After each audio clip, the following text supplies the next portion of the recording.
Menurut Mahfud MD yang notabene adalah mantan Ketua Mahkamah Konstitusi, tugas MK bukanlah membuat aturan baru, melainkan sekadar membatalkan undang-undang yang digugat atau menolak gugatan terkait konstitusi.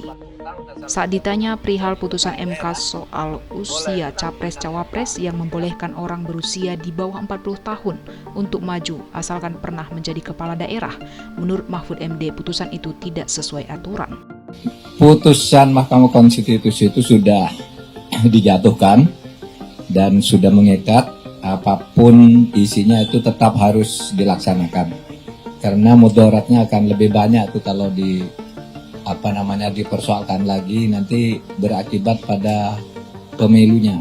Oleh sebab itu ini harus kita terima sebagai kenyataan, karena menurut konstitusi setiap putusan hakim itu kalau sudah inkrah ya mengikat, harus laksanakan. Kalau kita berdebat lagi soal itu nanti malah ada alasan untuk membuat sesuatu yang lebih berbahaya bagi bangsa ini. Udah kesan pemilu. Tetapi bagi yang pernah terjadi itu tidak boleh terjadi lagi ke depannya.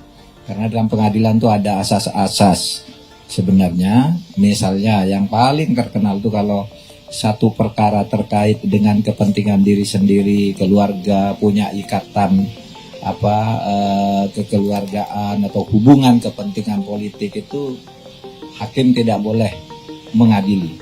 Selain itu, Mahkamah Konstitusi itu tugasnya bukan membuat, tetapi membatalkan. Tugas utamanya ini batal gitu.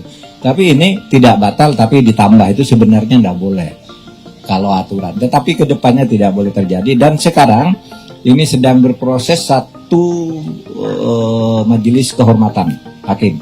Tadi sudah diumumkan akan dibentuk majelis kehormatan hakim untuk mengadili secara etik hakim-hakim yang diduga melakukan pelanggaran. Tapi ya jangan terlalu optimis juga, karena kadang-kala siapa yang akan menjadi majelis itu terkadang bisa dibeli juga.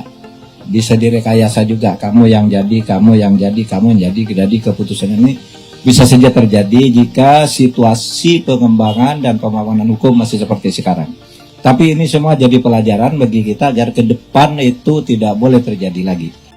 Sebagaimana diketahui, putusan itu diketok oleh Majelis Mahkamah Konstitusi. Ketua MK adalah Anwar Usman yang merupakan paman dari kandidat Cawapres Gibran Rakabuming Raka yang berusia di bawah 40 tahun dan punya pengalaman sebagai kepala daerah.